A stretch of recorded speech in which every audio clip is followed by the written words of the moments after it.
Good morning guys. आज BPSC assistant public sanitary and waste management का set practice 2 solve कराने जा रहे हैं। तो दोस्त आप सभी लोग वीडियो को पूरा देखें। तो पहला क्वेश्चन पे हम चलते हैं।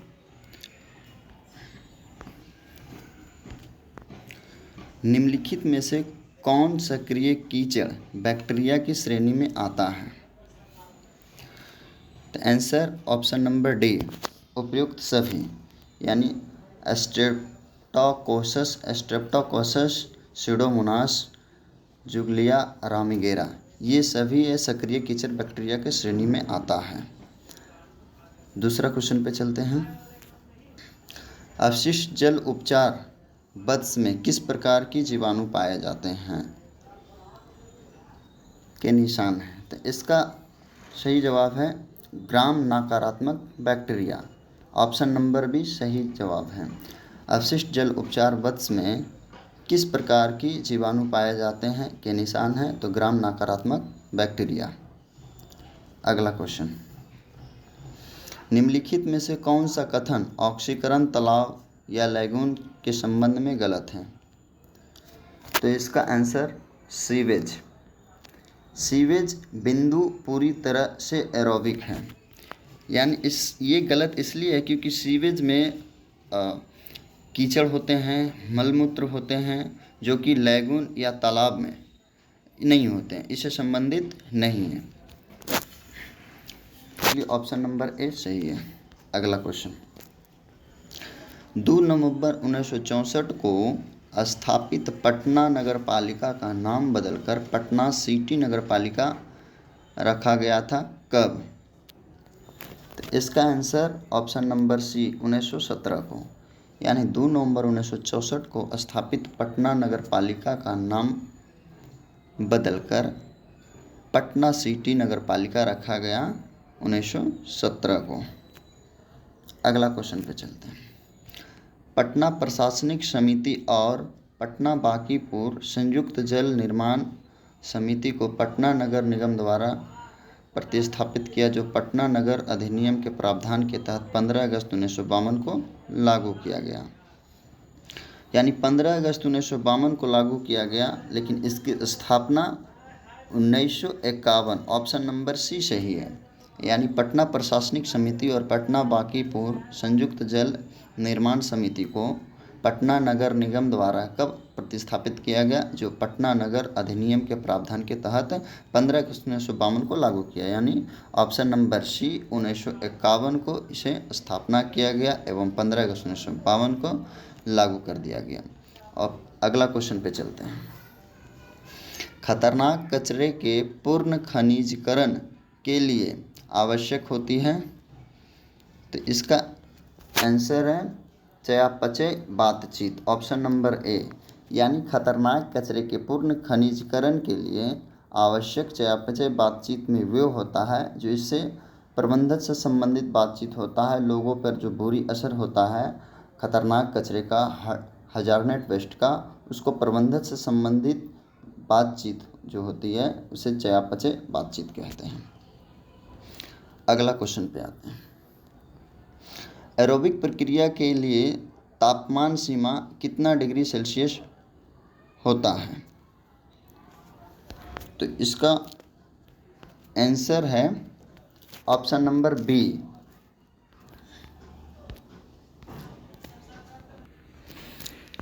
एरोबिक प्रक्रिया के लिए जो तापमान सीमा डिग्री जो होती है 10 से 30 डिग्री, उसे हम 10 से 30 डिग्री को हम साइकोफिलिक रेंज भी कहते हैं, यानी ऑप्शन नंबर बी इसका सही जवाब है। इसको हम 10 से 30 डिग्री को साइकोफिलिक रेंज भी हम कहते हैं। अगला सवाल, सीवर पाइप का बेहतर व्यास कितना है? सीवर पाइप का बेहतर व्यास कितना है? तो ऑप्शन नंबर ए सही जवाब 150 mm होता है। सीवर पाइप का बेहतर व्यास 150 mm होता है। सीवर पाइप का बेहतर व्यास 150 mm होता है एवं सीवर पाइप ढलवा लोहे, प्रबलित सीमेंट, कंक्रीट इस्पातीय पाइप के बना होता है। अगला सवाल, वाष्पीकरण प्रक्रिया से पहले पृथक्करण तकनीकों का उपयोग किया जाना चाहिए। भौतिक किस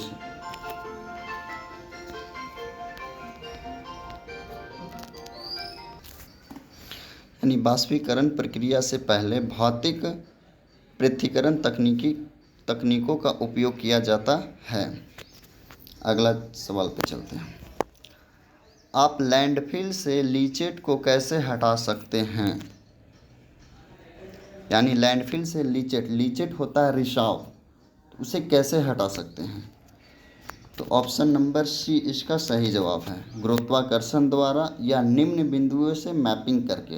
यानी निम्न बिंदुओं से मैपिंग करके मतलब कि जो जल अपशिष्ट जहाँ पे निबंधन होता है उसको रिसाइकिल किया जाता है, या फिर उससे जो जल अपशिष्ट होता है उसको रिसाइकिल करके और जो ठोस होता है उसको हम लैंडफिल करते हैं। यानी लीचेट हम गुरुत्वाकर्षण द्वारा या फिर जो प्रबंधन है जल प्रबंधन उसके द्वारा हम इसे लीचेट को हटा सकते हैं।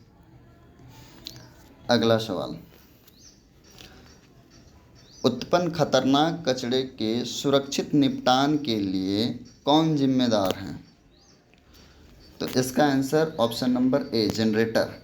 यानी उत्पन्न खतरनाक कचरे के सुरक्षित निपटान के लिए जिम्मेदार जनरेटर होता है, जो इसको जनरेट करता है वो होता है। अगला सवाल पे चलते हैं। खतरनाक अपशिष्ट प्रबंधक इकाई का लक्ष्य क्या है? यानी खतरनाक अपशिष्ट प्रबंधक इकाई का लक्ष्य क्या है? तो इसका आंसर ऑप्शन नंबर ए होगा। यानी हजारनेट वेस्ट का जो प्रबंधक है इसका इकाई का लक्ष्य ये है कि हजारनेट वेस्ट को जोखिम से स्वास्थ्य और पर्यावरण को रक्षा करना। यानी कि खतरनाक अपशिष्ट के जो जोखिम होता है उससे पर्यावरण एवं स्वास्थ्य को रक्षा करना होता है। अगला सवाल पे चलते हैं। ठोस अपशिष्ट लैंडफिल के लिए परिचालन आवश्यकताएं निम्नलिखित में से कौन है? यानी ठोस अपशिष्ट लैंडफिल के लिए परिचालन आवश्यकताएं निम्नलिखित में से कौन है? तो इसका आंसर ऑप्शन नंबर सी ए और बी दोनों है। यानी सुविधा से खतरनाक कचरे का पता लगाना और प्रबंधन करना, रोग वेक्टर नियंत्रण। यानी कि ठोस अपशिष्ट लैंडफिल के परिचालन आवश्यकताएं यानी सुविधा से जो इसके प्राधिकारी होते हैं अधिकारी होते हैं वो सुविधा से खतरनाक कचरे का पता लगाते हैं और लगाने के बाद इसको प्रबंधन करते हैं जिससे रोग उत्पन्न हो, जिससे रोग और पर्यावरण को भी हानि पहुँचे, वैसे अपशिष्ट को पता लगा करके और उसे रिसाइकलिंग कर करके उसमें लीचेट का जो भी अपशिष्ट बचा हुआ रहेगा उसे भी कर करके अपशिष्ट करके लैंडफिल किया जाना चाहिए। तो ऑप्शन नंबर सी इसका सही जवाब है। अगला क्वेश्चन की ओर चलते हैं। भारत में खतरनाक अपशिष्ट प्रबंधन अधिनियम कब लागू हुआ? यानी हजारनेट वेस्ट लागू हुआ 1989 में। यानी भारत में खतरनाक अपशिष्ट प्रबंधन अधिनियम 1989 में लागू हुआ। अगला क्वेश्चन पे चलते हैं। निम्नलिखित में से कौन प्रदूषण नियंत्रण के क्षेत्र में देश का सर्वोच्च संगठन है? तो इसका आंसर ऑप्शन नंबर बी केंद्रीय प्रदूषण नियंत्रण बोर्ड। केंद्रीय प्रदूषण नियंत्रण बोर्ड है जो संवैधानिक आधिकारिक रूप से प्रदूषण नियंत्रण के क्षेत्र में देश का सर्वोच्च संगठन है। इसकी स्थापना 22 सितंबर 1974 को हुआ था। इसकी स्थापना 22 सितंबर 1974 को हुआ था। अगला क्वेश्चन पे चलते हैं। भारत में पर्यावरण प्रभाव आकलन पर्यावरण संरक्षण अधिनियम किसके द्वारा वैधानिक रूप से समर्थित है? इसमें EIA पद्धति और प्रक्रिया पर विभिन्न प्रावधान शामिल हैं।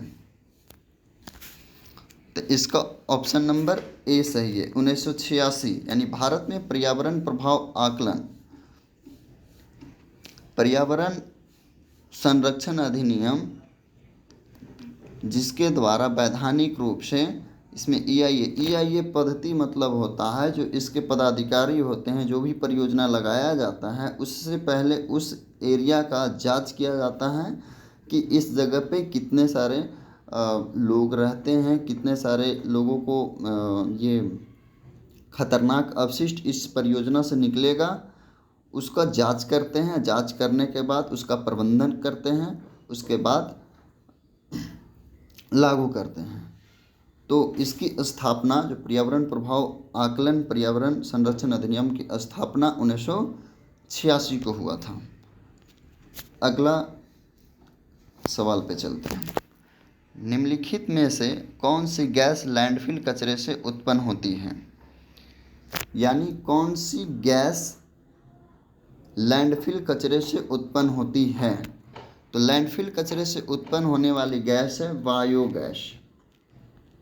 अब बायोगैस क्यों होती है? क्योंकि जब लैंडफिल से पहले हमें इसे जितने सारे हजारनेट वेस्ट होते हैं उसे हम रिसाइकल करके या फिर निबंधन करके सारे चीज़ को निकाल देते हैं, और ये ऑक्सीजन की अनुपस्थिति में लैंडफिल किया जाता है, जिससे इससे जो निकलता है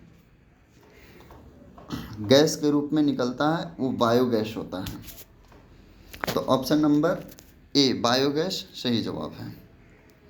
अगला क्वेश्चन पे चलते हैं। सीवेज कीचड़ के पुनः उपयोग के लिए इस्तेमाल किया जाने वाला शब्द क्या है? सीवेज कीचड़ के पुनः उपयोग के लिए इस्तेमाल किया जाने वाला शब्द क्या है? तो इसका आंसर है बायोसॉलिड्स।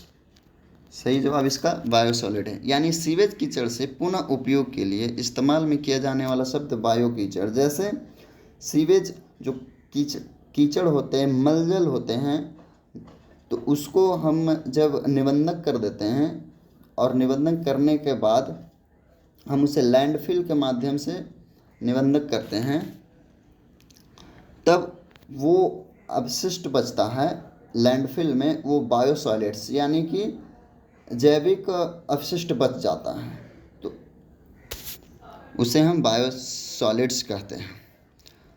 अगला सवाल पे चलते हैं।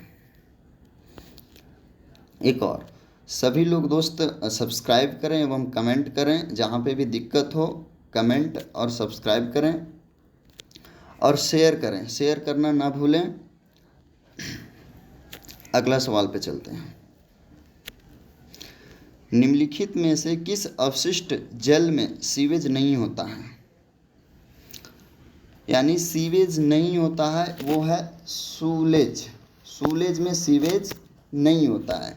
सूलेज किसे कहते हैं? तो सूलेज जो किचन का जल हो गया और बाथरूम का जल हो गया, वो जिसमें अवशिष्ट या जिसमें मल ना हो, कीचड़ ना हो, उसे हम सूलेज कहते हैं।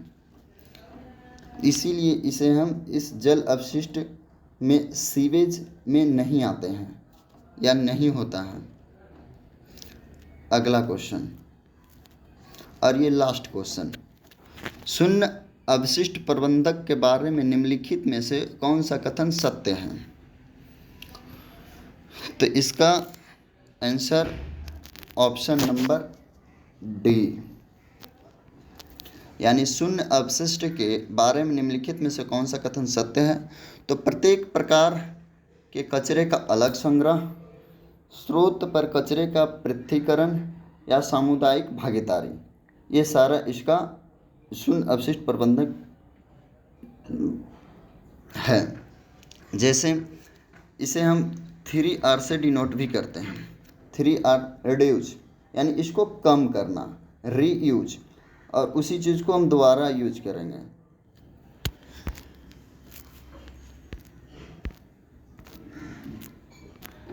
एंड रिसाइकिल, तीसरा रिसाइकिल यानी रिड्यूस, रीयूज एंड रिसाइकिल, यानी इसे कम करना, दोबारा उपयोग करना और इसे पुनर्चक्रण करना।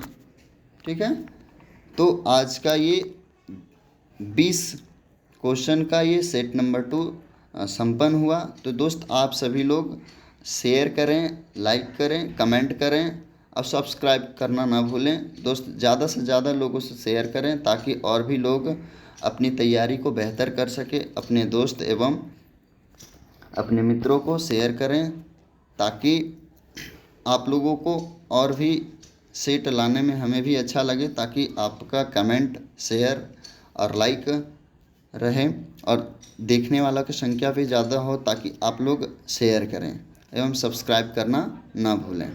धन्यवाद।